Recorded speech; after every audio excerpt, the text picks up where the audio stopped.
오늘 쇼펜하우어 11주차고요. 총 52주차가 되겠습니다.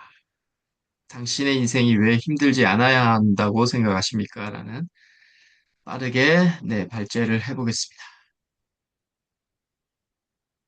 102페이지에 정신적으로 성숙해지려면 40살은 되어야 한다라는 꼭지였습니다. 좀 재밌다기보다도 이런 40살이라는 숫자를 지정한다는 것 자체가 좀 재밌게 느껴졌고요. 정신적으로 아무리 평범한 인간이더라도 나이의 성숙과 경험의 결실만 있으면 인간으로서 과거의 자신보다 조금은 나아지기 시작한다.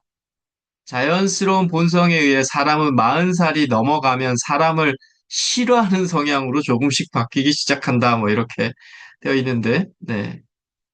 저는 이렇게 40을 보면서 이제 이 4대 현자들이 30세에 어떤 인류의 보편적 진리를 결심했던 내용이 좀 생각나서 한번 요약을 해봤고요.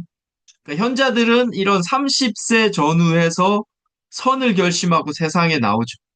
예수님 같은 경우는 30살에 세례를 받고 본격적인 복음 전파를 활동을 하고요.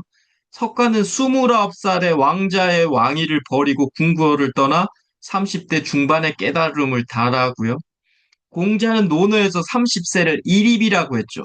학문과 도덕적 기초가 확고히 있어서 흔들리지 않는 나이라고 했죠. 그래서 이 나이에 자신의 사상을 세상에 펼치기 위해 지적, 도덕적 성숙이 완성되는 시기라고 이야기했습니다. 소크라테스도 30세까지는 우주의 기원을 연구하는 자연주의 철학, 뭐 아낙사고라스 학파라고 하는데 관심이 많았는데 30세가 넘어가면서 자연 탐구의 한계를 느끼고 인간의 윤리, 도덕, 영혼의 문제로 연구의 초점을 돌렸죠. 그래서 이 30세는 이들에게 개인적인 삶을 좀 정리하고 보편적 진리나 인류를 위한 사명을 위해 자신의 삶을 온전히 바치기 시작하는 확고한 결단과 도약의 시기라는 거예요. 예. 그러니까 30세까지는 이 세상에 적응해야 되고, 17, 5살, 10살짜리가 이 세상을 뭔가 어떤 이야기 할 수 없잖아요. 그 시대, 그 환경에 맞게 자신을 적응해야 되잖아요. 그래서 그게 이제 30세인데, 이런 공통점이 있어요. 이게 참 신기하죠. 그죠? 그래서 30세가 생각이 났고요. 왜 이 쇼펜하우는 40세라고 했는지까지는 설명이 없어서 좀 궁금하긴 했습니다. 104페이지에 사람들이 원하는 나로 평생을 살 수 없다. 성실은 어떤 능력으로도 보완할 수 없는 가장 중요한 자질이다라고 하는 꼭지 내용이고요. 만약 진화론이 성실이라는 내적 본능을 동물학상의 특성으로 밝혀놓았다면 나는 누구보다 철저한 진화론자가 되었을 거다. 뭐 이 얘기죠. 성실이라는 게 인간의 본능이라고 하면 나는 그 진화론을 철저하게 옹호하겠다. 뭐 이런 얘기인데, 뭐 제가 잠깐 의견을 좀 달면 성실을 본능으로 본다면 우리는 이 질문을 해야 되죠. 신은 왜 그러면 이 성실을 인간에게 장착했는가라는, 저는 이렇게 결론 내렸어요. 당연히 성실을 본능으로 장착했다면 인정욕이 있었을 거고요. 다음으로는 성취욕이 있었을 거예요. 그 다음에는 인간에 대한 사랑이 있었을 거예요. 이렇게 흘러갔을 거라는 거죠. 그런데 범죄자들도 성실하다는 거예요. 제가 생각해봐도. 범죄를 저지르기 위해서 선한 사람들보다 몇 배 더 성실을 노력을 합니다. 나쁜 쪽으로 자신을 성실하게. 그래서 성실 자체는 가치 중립적이라는. 그래서 그 범죄자도 자신의 범죄가 좋은 일이라고 생각할 수 있다라고도 생각하죠. 아니겠지만 범죄자가 범죄를 저지르는 과정에서 내가 하는 행위는 좋은 행위야라고 생각하는 경우도 있잖아요. 가끔씩 범죄자들 인터뷰 보면. 이때 전곡을 찌르는 질문이 있어요. 다른 사람이 네가 저지르는 이 범죄 행위를 너한테 행해도 좋겠니? 라는 질문이에요. 이게 공자가 말하는 서죠. 내가 당하기 싫은 일을 남한테 하지 말라. 이 질문의 대부분의 그 논리는 무너집니다. 105페이지에 누군가로부터 감사하다는 말을 듣는 것이 괴롭기만 하다. 블레블레. 내가 생각하는 가장 배은망덕한 행위로 친구로부터 은혜를 잊게 되었을 때 이에 대해 보답을 해야겠다면서 상대방을 방문하거나 선물을 전달하려는 것이다. 뭐 이렇게 되어 있는데 좀 염세적이라는 생각이 들죠. 이 친구가. 네. 우리가 보통 뭔가 은혜를 받으면 뭐 상대방을 방문하거나 선물을 전달하는 걸로 보통은 일반적으로는 이제 그렇게 보답을 하는데 이 쇼펜하우어는 그렇게 하면 안 된다라는 얘기를 하는데 좀 이거 오버하는 거죠. 제가 볼 때. 지금 이 현상계를 사는 사람들에 대해서 좀 오버해서 지금 자기가 진단하는 거죠. 그렇게 하면 안 돼라는. 예. 105페이지에 감사는 의무가 아니다. 그것은 진정이다. 진정으로 그에게 고마워하고 또한 그에게 받은 은혜에 대한 보답의 의미로 다른 사람을 위해 나를 희생시키는 것이 감사의 본질이다. 그런데 지금은 들을수록 기분 나쁜 예의 바른 인사말과 형식적인 선물들이 감사를 대신하고 있다.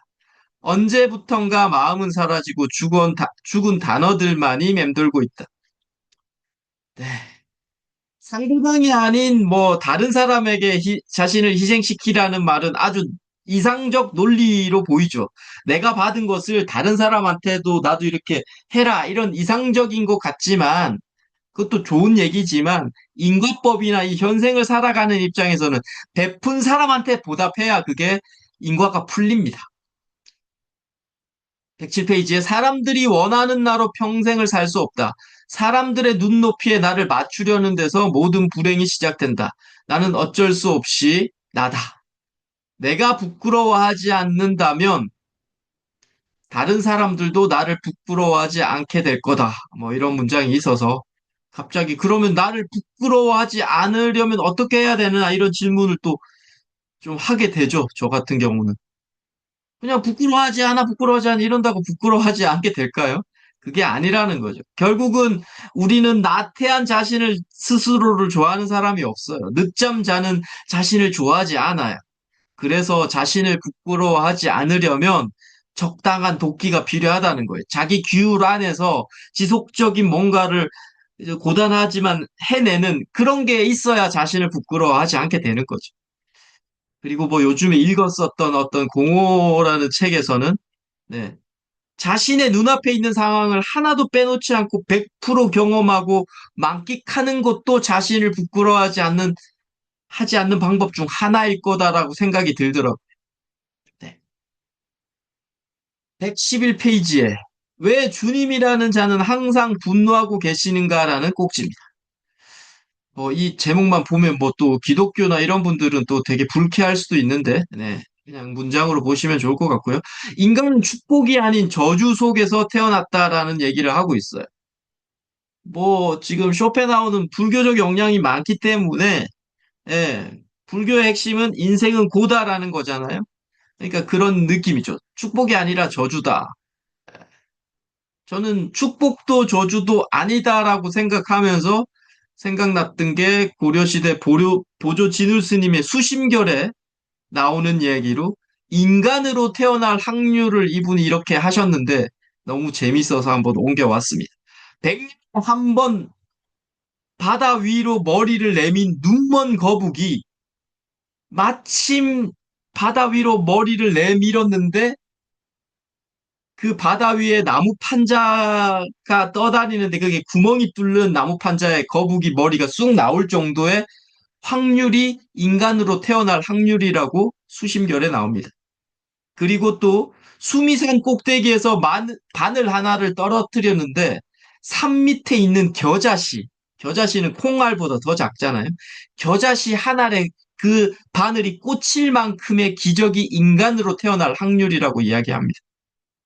결국은 수신결에서 이야기하는 거는 인간은 인간으로 태어날 확률이 이만큼 어렵다는 얘기고 이렇게 태어났다는 얘기는 우리는 축복이란 얘기예요. 정신 바짝 차리고 자신을 갈고 닦으라는 얘기죠. 여기서 뭐 정말 너무나 소중한 기회라고 이야기를 하죠. 그래서 저는 이 쇼펜하우어 이 친구 얘기보다는 보조 진울 스님의 수심결의 이야기에 좀 더 공감이 되더라는 거예요. 네, 110일에서 112일. 나의 심연은 아직 지옥에 도착하지 않았다. 지옥에 떨어져야 한다면 두려움이라도 빨리 사라져 주기를 바란다. 지옥은 두려움의 대상이 되어서는 안 된다. 그것은 결말이기 때문이다. 내용은 좀 대충은 이해하겠어요. 이 쇼펜하우어 했던 얘기는.